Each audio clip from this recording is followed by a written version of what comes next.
Is the Husqvarna 701 the perfect do-everything adventure motorcycle? We're here to talk about that.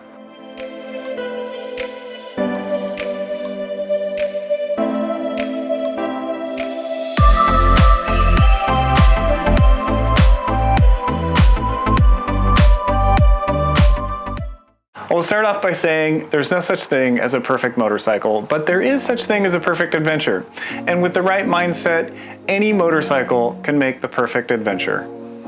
What is a Husqvarna 701? Well, it's not really a dual sport and it's not really an adventure bike. It perfectly bridges the gap between those two. It's made in Europe by KTM and Husqvarna for the person who wants the feel of a dirt bike off-road and still having the capability to go on long adventure rides.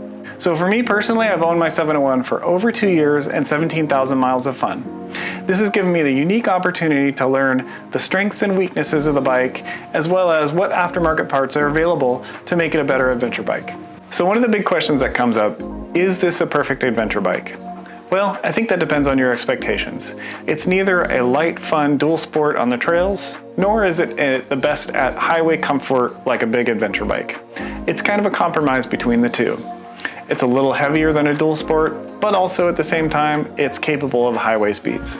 So let's start off by comparing it to a dual sport. Maybe a 250, 350, or even a 500cc dual sport. Those bikes, although they have license plates, are typically just licensed for the in-between trail sections that you connect on the highways, whereas a 701 has a license plate and is plenty capable of highway travel.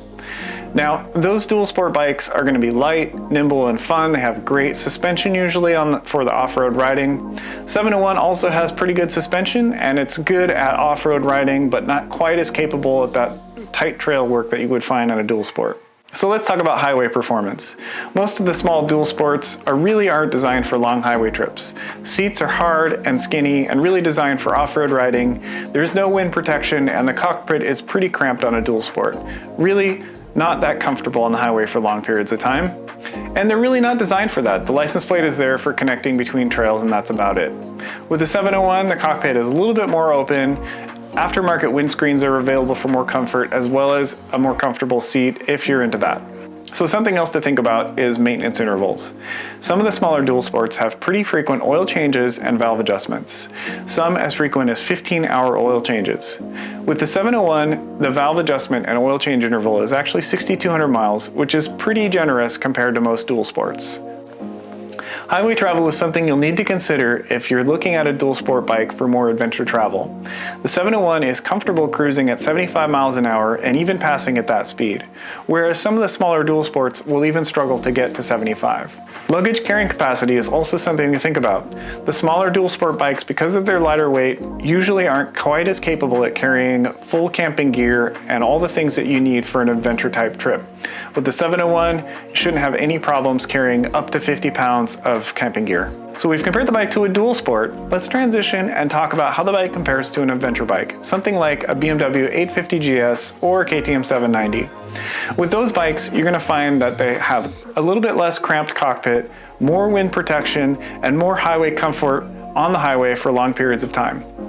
With the 701, however, if you compare it off-road, it's going to be more light and nimble. It's going to be much easier to pick up. When people think about picking up a bike, they're looking at the weight on the motorcycle and saying, how am I going to be able to pick this bike up if I drop it on the trail? And oftentimes, with the bigger, heavier, fully loaded bikes, you either need a buddy or you need a really strong back in order to pick those bikes up. So let's talk about comfort on the highway. Many of those full-size bikes are going to be more comfortable on the highway than you would have a 701. The 701 feels a little bit more like a dirt bike. It's got a skinnier seat, higher foot pegs, and a more cramped cockpit than something like a full-size adventure bike. Those bikes often have wind protection, a little bit more relaxed seating position, and are going to treat you a little bit better for longer highway stints. When we're talking about adventure bikes, it's important to consider maintenance intervals. Some of the newer bikes have long 18 to 20,000 mile valve checks. As compared to the 701's 6,000 mile interval, if you're paying a dealership to have that work done, it can get expensive. That said, if you're doing it yourself, the 701 is quite a bit easier than some of the other adventure models. Off-road performance is another important thing to consider when you're comparing it to an adventure bike. 701 is going to feel lighter, more nimble, and much more like a dirt bike than a big adventure bike. One of the things that I like about the 701 is the aftermarket support to modify it to meet your needs better. If you're more into dirt riding, it's easy to modify the bike to be much more dirt friendly. As well as, if you're more into adventure riding, you can get things like windscreens, tall bi-risers, pannier racks, and those kinds of things to make the bike a better adventure bike. So one of the other questions I got online, if I'm buying a new bike, should I buy the 690 or the 701? And I recommend people actually get the 690 just because you get a little bit of extra gas. The 701 has a 3.4 gallon tank and the 690 has a 3.6 gallon tank. Let's talk about a few shortcomings I've discovered about my 701. One of the common issues that most people have is this clutch slave cylinder goes out. A lot of people will either upgrade the O-ring or replace the whole unit with an Oberon, and that really should be done right off the bat. So if you're considering buying a 701, I would just go ahead and get a new clutch slave cylinder. One of the other issues I've heard online is the timing chain rattling noise. Now, the timing chain tensioner on this bike is oil pressure driven, and for a few seconds on startup, it'll make a clacking sound, which can be a little bit unnerving. You can replace it with aftermarket solutions that get rid of it, so that's something to consider. One of the other issues I've heard from people is the fuel pump.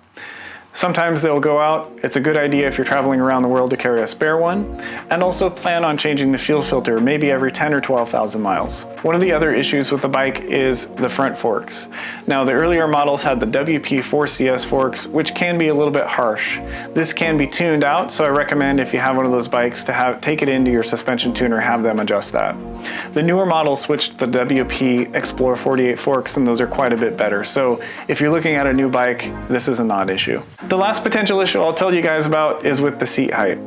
The earlier model bikes with the 4CS forks did have a seat height of 37.5 inches, which is really tall. I'm 5'11", and sometimes I even struggle with the kickstand. The newer model bikes have a little bit lower seat height, but they're still pretty tall.